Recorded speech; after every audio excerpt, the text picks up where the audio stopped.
And now we will look at AI-powered leadership. And our next speaker believes that leadership is too important to be left only to managers. It's a good one, right? It's a really good one. Doesn't come from me, but I had to take it out because I think many of you already know Dr. Johannes von Mikulicz-Radecki because he's head of Leading and Transformation Unit at Haufe, and he's been for a while in our industry. And he makes sure that we really look at what can AI do for us in an organizational context. So without further ado, Johannes, I'm very happy to welcome you on stage.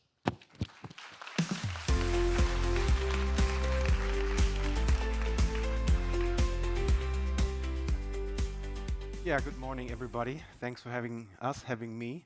I have also brought a bit of magic into the room because I changed my slides a minute before 9, so it can appear that some slides come which I have not before my head, so expect a bit of magic in that sense.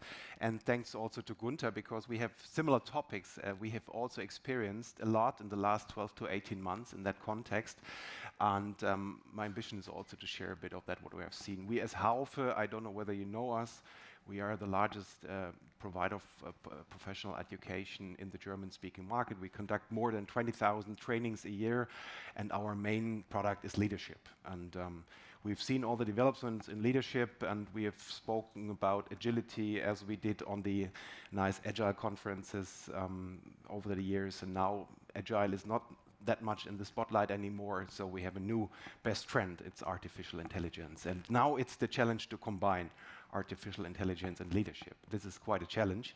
And this nice statement is, by the way, not from me, it's from Jürgen Appelo, and this is the connex for me to this conference. I was the last time here in 2019.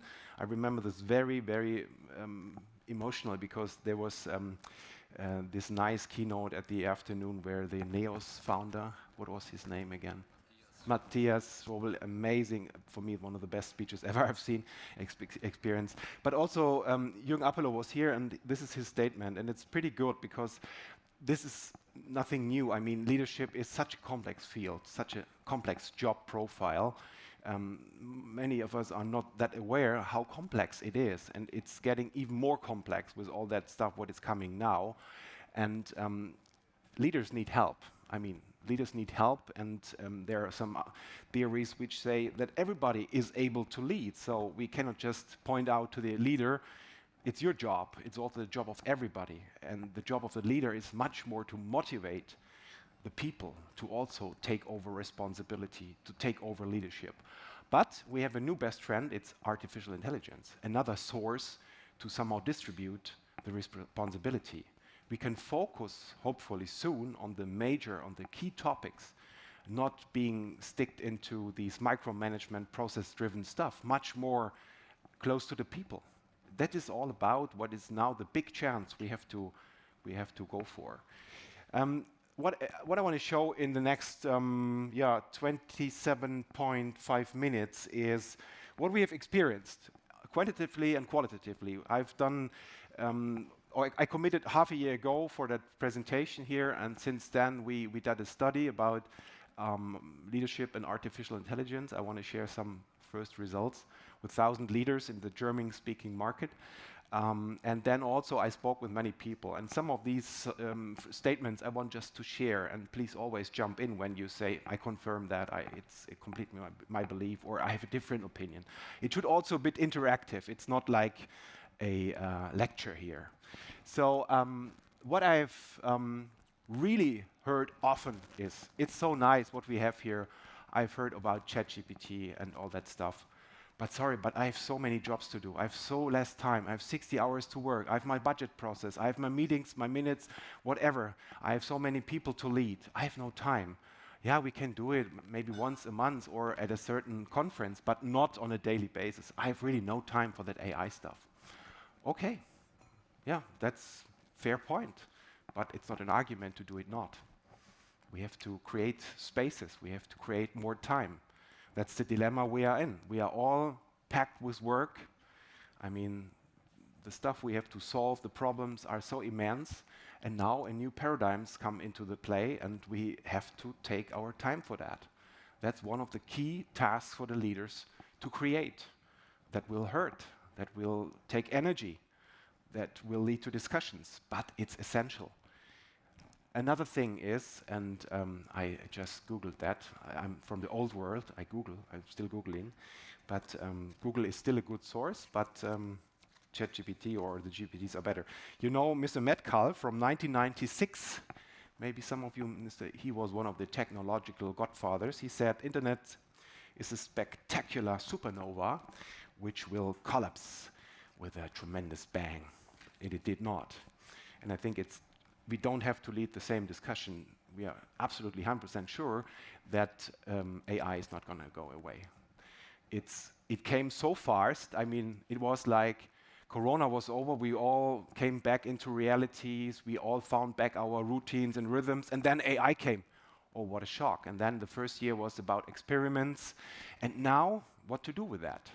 I mean, we come into a phase where it's not that shiny glamour anymore. Now work starts, hard work. And that is not that easy. And that is also a major role of our leaders. Since now we have just played a bit, experiment. But now we have to take on the reality. It's there, it will stay, and it will even stay. Question? No? Also, you just give me your hand, okay. Okay, so short, numbers crunching, very short. You will get the QR code if you're interested in downloading our study. As I said, we did that over the last, let's say, 8 weeks. 1,000 leaders, German-speaking market. There are some figures which are state the obvious. Of course, it's of the leaders which we have asked see a certain, or not a certain, they see a significant value of artificial intelligence. That's good, 92%. But what I want to highlight is more this one here. You know, we have asked in which year you think 50% of the business activities can be automated by AI. And they, in average, said 2031. So from now on, 7 years. Okay, this is the best guess, ballpark. But it's not that far away.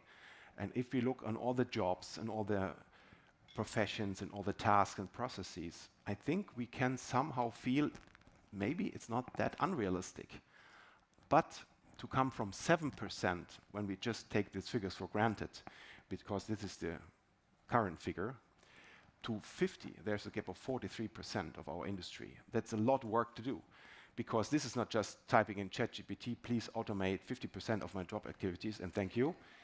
This is much more. This is like hard work. These are big projects with tons of million investments in consultants, in technological experts, and also mainly in your workforce. Here you can have really, really big projects, and you must have them to bring a high level of automatization and to also get the skills free for other things, to reskill. But also in this figure, it's not just only joy and peacefulness. It's also a hard question of what is going to happen to our workforce. Can we all reskill and bring to new jobs? Is it realistic? Is it possible? Are the people open for that? Are they skilled to reskill themselves? Are they willing to? So, I mean, transformation is not always fun. And this is one of the biggest transformation, maybe the biggest one for all of us in that room, which will happen. Because if it's not 50 or 30 or 70, it doesn't matter. It's a tremendous change. And we have to prepare our people as leaders that this change offers a lot of opportunities, but also risks and also fears and all that stuff. Okay, and my final point to finalize the numbers crunching is these two last figures here. We see the phase of the last 12 months was joy, fun, playing, or just not seeing it, but nearly everybody said we need regulation on that. And Günther, I was happy to hear you were so realistic. You show not just like glamorous slides with how nice the world is in nice colors. I mean, your first picture was a drone. It's a threat. And we have to be realistic. We need guidelines, frameworks, rules. We need to be in the driving seat still. And we need to find this thin line between letting it go and still controlling it. Nobody ever had that job to do, never. And this is a new job profile for us as the human species. And this is maybe the biggest challenge for the 21st century. Data privacy, of course, we all, as companies who open up GPTs, also let our employees use products from the big providers. We are all fearing of losing data, of having problems to data privacy, and this is also a question of self-control. We have to trust to our people. The tools which we offer to the people are so immense, and the risk which we take is really high, so we have to teach the people, especially in that thing here. There are so many companies on the market only about that topic, data privacy, and all the topics which are around fraud and all the problems which can occur if you put in the wrong data. Okay, numbers crunching over. A nice slide, which I found maybe a month ago on our own yearly convention, is that one. It's also not by myself. I'm not an inventor. I'm just somebody who is collecting. So source is Gartner, and that shows what I said before. We are in a peak situation. Oh, I now found the laser. We are here. That's peak of inflated expectations. As you see, expectation level is pretty high. And as in project management, in all the projects, it's not always fun. There are some periods in the process which are really hard work. In project management, we call it the valley of despair. Yeah? Peak of inflated expectation, and then through a disillusionment time. Disillusion. Yeah? Hard discussions, motivation is on zero level, and all that stuff. And that will come, definitely. Either it's the question to replace jobs, or it's the question, what are we now doing? We have no real answers what to do tomorrow. The period of gaming and playing and trying out is over. Now what to do with that nice instrument and tools? All that things can happen in that period here, and it will happen. And what I want to say is, leaders are demanded dramatically in that phase. That's the key job, to moderate, to communicate, to guide through this uncertainty. And the good message is we had a training center over Corona. It was the perfect training to do exactly that, because Corona was also uncertainty pure. You did not know what happens tomorrow. There was no textbook, there was no routine which was written to explain what comes tomorrow. We looked at incident rates or whatever rates, but nobody was an expert, so we were 100% unsecure. And some of the experts say this was the best assessment center we ever had since years, and that for free for all the leaders, because we could see good leaders and bad leaders. And the good ones, they could moderate that, they could bridge that uncertainty perfectly, being emotionally, be open, being close to the people. Yeah, and exactly that skill set is needed now to go through that valley of despair. And if we take that nice example here, autonomous vehicles, we also heard that before. When did you hear the first time about autonomous driving? Maybe 2, 3 numbers. When did you hear in your past? Was it 15 or was it 10? Something like that? 7, 8 years. Okay. Can we see autonomous driven cars here in Vienna? No? In 5 years, maybe? Maybe, I don't know. I've seen the only autonomous driven car on a hospital ground with 5K, bringing customers from one point to the another, 30 meters or something. This is the only playground I've seen autonomous cars so far. What I want to say is it's a long way to go, because using this analogy, coming from here to that here, to the market maturity, is a long way. It's not really market maturity in artificial intelligence, but more like bringing that 7% to 50%, finding the playgrounds, the usage fields for sensefully integrating artificial intelligence. Okay? Any questions so far? So far? Okay. Then, for me, really, we should write all the visions and statements and company missions new from now on, because this thing is super important. And I don't know in how many visions or mission statements ethics are underlined 3 times. And this is the key aspects for the work in the future. We need to create a safe room, ethically safe room, and especially also for the psychological safety. This is also something we have to train everybody in, and especially the leaders. And you cannot talk enough about that topics. Yeah, this is something we all touched somehow. Maybe first time I remember the expression ethic was in school.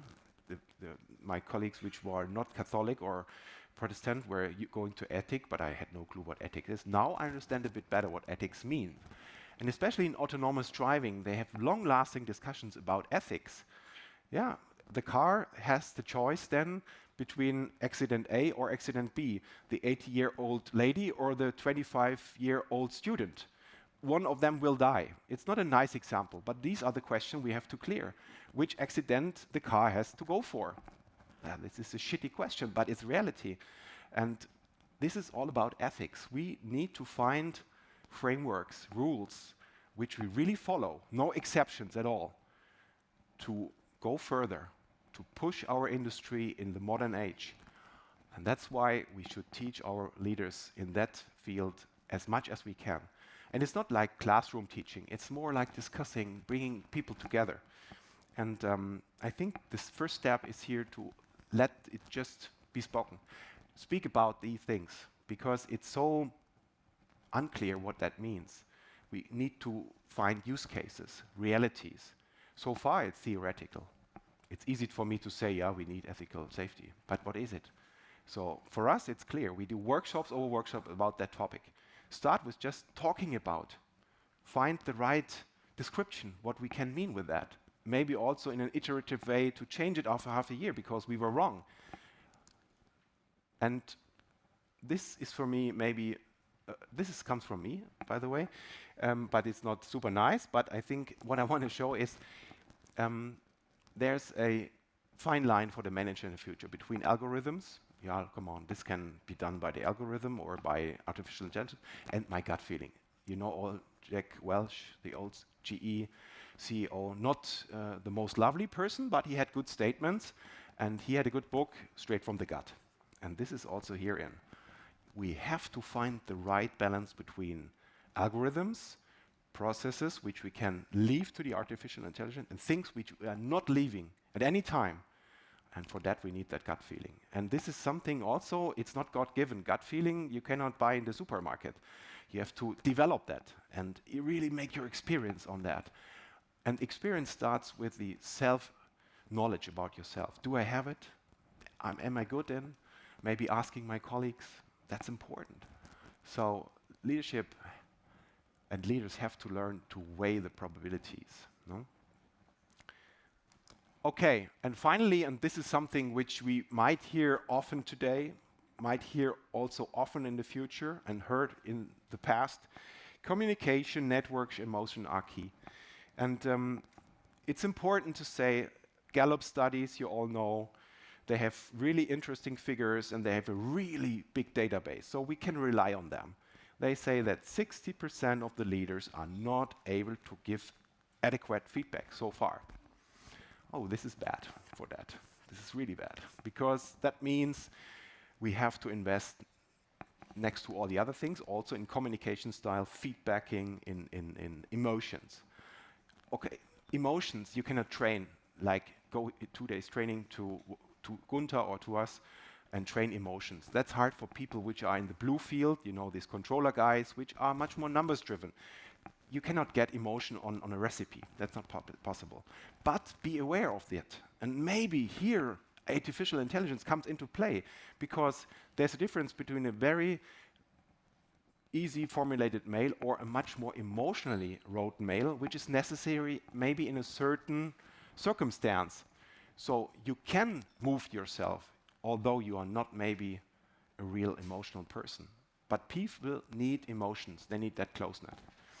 Okay, and finally, as Gunther said, we need to accept that we have help.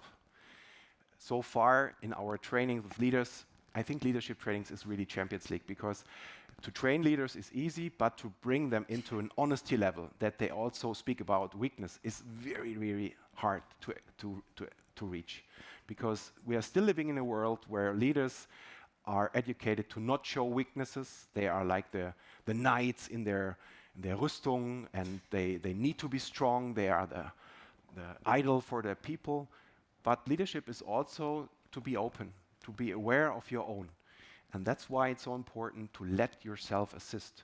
We tried to foster that over the last decade with coaches, with peer exchanges, whatever, with 360 feedbacks.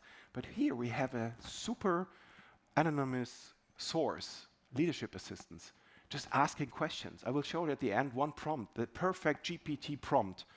And this is just a joke because we do a lot of GPT trainings right now. And in these trainings, I spoke to the trainers, apparently there is the one GPT perfect leadership prompt. You can think what you want about that, but although it doesn't matter what you do, but just start it. Let yourself assist. And if this assistance is not that worthwhile or valuable, then it's okay, but you are not dumber than before. It's all about experimentation.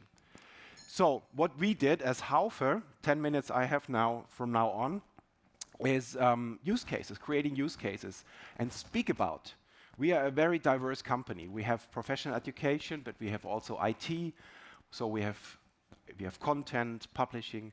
So we are diverse, and people are working completely different. So they also handle this new challenge here completely different. So for us, it's super important that these different working groups are connected, that they speak with each other, that they share their experience, although they might completely work differently. We have very agile areas, we have other areas which are completely hierarchical. We have different type of leaders, but it's so important that these people align and we foster that alignment. Nearly we force them to, because this is the essence of our transformation, that we hear that others do it differently and they also come to their target. That makes something with you. I had a personal experience when I was working in France for some years. They were completely different than we in Germany.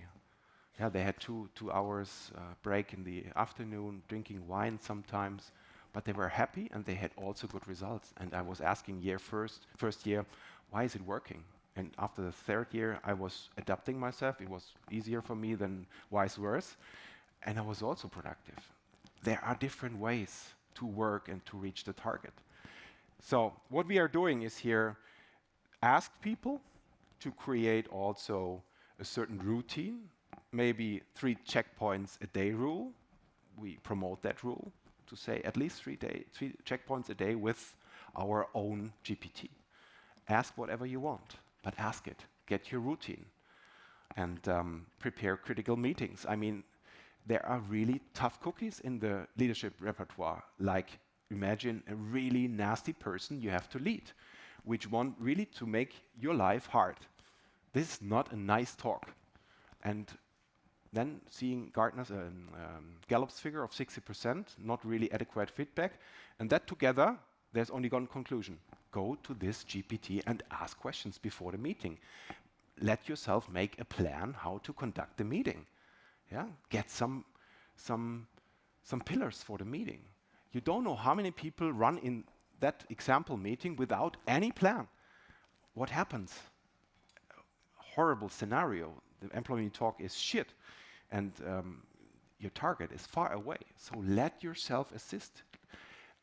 Then, especially the next point, emotions. You can get emotions by the system. It sounds crazy, but starting with the self-assessment, starting with a teaching, you can use these new systems to also bring yourself on your communication style onto another level.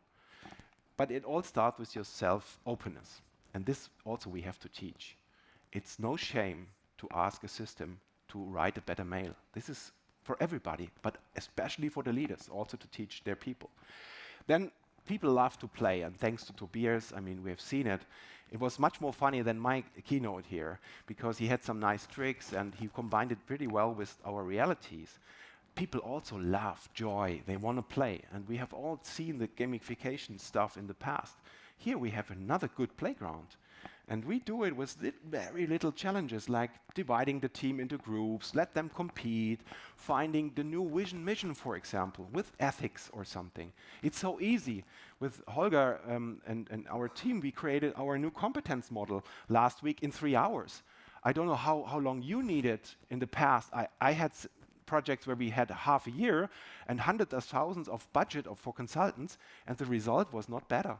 We were so fast. It was nice work, creative work, and we had this perfect ping pong between our own discussions and then assistance by our own GPT. Great. We just feeded the system with our old model. We said we want to have ethical safety. We want to have this kind of people aspect, and it worked. And if it's not working, we change it. 3 more hours. That's fine. And finally, you can all read, so I don't go into every aspect here. In L&D work, for us, it's a great playground. Also, create trainings. How long did we need to create a new leadership training in the past? It was 5, 10 days. We had to speak with experts and with trainers. We had to write our didactical concept and so on. Nowadays, I mean, it's working pretty fast, and the result might not be the same as of before, but we are at least at 80%. So we are pretty fast on the 80% level. For the last 20%, we need ourselves. That's obvious. We cannot just give it completely to something else or to a certain intelligence. But to get this 80-20 point, it's so easy to use these new technologies. Yeah. If you want to deep dive, maybe also in the break, we also motivate the people to not use any more Google, like I did it before, but to use our own GPT, and in a certain framework also the open GPTs. So for us, this means GPT is the new Google, because you get better answers. Of course, when you want to have a travel or you book your private things, then go back to Google. But for the business stuff, it's a perfect feeded system for us in all the L&D stuff. Please go to our GPT. This is also a mindset shift in routines. So we have 3 checkpoints a day rule. We say priority or GPT first rule. And maybe do you have other rules which you have already in your daily work to share here? We have 4 minutes, so I mean, it's also good to hear your voices if you want. If you got routines, Gunther already mentioned some of them. I'm not over, by the way. Okay, good. You don't have, but I'm sure you have, so maybe in the break. 2 more slides to go. 70-20-10, who knows that old framework from the learning industry? You're laughing, great. I have a new proposition to make. We are sticking to 70-20-10 still in the learning. It means 10% of the learning success comes from formal training, 20% from social learning, so interaction, and 70% exposure learning on the job. Unfortunately, you all know the dilemma of the 70% not really worked well so far. We came from trainings and then we don't have that great exposure. Dramatically in the project management industry, we trained tons of project managers, but in the reality, there were no projects to take over. Sometimes we were pretty successful, but exposure is a topic. For leadership and AI, for us, the conclusion here out of all these experiments is, please, leaders, 70% people. We all know this human centricity. We hear that human argument since 50 years, but now it's time. We have to bridge the gap between now and the future, whatever the future is. We have to go through this valley. We have to find the right ethical framework. And this is all focused people. And 70% is a lot of time. And if you assess yourself, how many time you spend really close to the people, many of us would maybe say, I'm not there yet. And 20 and 10 is more on data and technology. And this is also maybe a message which we also have to say, we cannot leave out the managers out of the processes. They have to be process experts. They need to know the use cases where we can leave over to the intelligence, where we can somehow outsource things which we have done before by ourselves. for that you need process knowledge. So we cannot just say, I'm here on the macro surface and I'm doing the things strategically. No, leaders also need to deep dive with their people together. So this is the split. And finally, here for all the tasks you can read, it's my pleasure to also invite you to download if you want our study. But to show you finally, we asked the respondees, when you see these 24 things which a modern leader should do, he cannot do or she cannot do everything perfectly. This framework is more about bringing transparency into the game and also finding priorities for your own and also for your organization. We asked which task is super emotional and super key for the future when we talk about this connection between leadership and artificial intelligence. And in blue, you see the major top 5 things. And I mean, happy for us. I mean, we are a learning provider, and it's not faked. Learning is the number 1 with 59%. So leaders need to bring their people into a certain learning mode and not just sending them to tons of training. No. Learning starts as a coffee machine. So please, here, next here, agenda point is coffee machine. This is learning. Maybe you talk about Tobias, Gunther, me, or the future. This is learning, and learning is so easy. So bring the people into this mindset that learning is much more than going to university. Maybe another point is also here confirmed that this fine line between gut feeling and processes, and giving some things out of your hands and trusting the machines and the intelligences. And finally, I want to show also the culture of error and courage. I mean, we need courageous leaders. That's obvious. Yeah? And we need really leaders now and not managers anymore to also stress this old argument between management and leadership. So, I mean, finally, what is my conclusion out of that? We are all not technological champions. Some of you might be already in that state, I'm not. But to bridge this gap of uncertainty, to come over the next months and years, it's super important that you network and collaborate, that you speak, that you just speak about the new trends and things, and to use the instruments which we have and also to create new ones. But it all starts with the mindset and not the technological skill set. That should come, definitely, but the mindset is key. Thank you very much.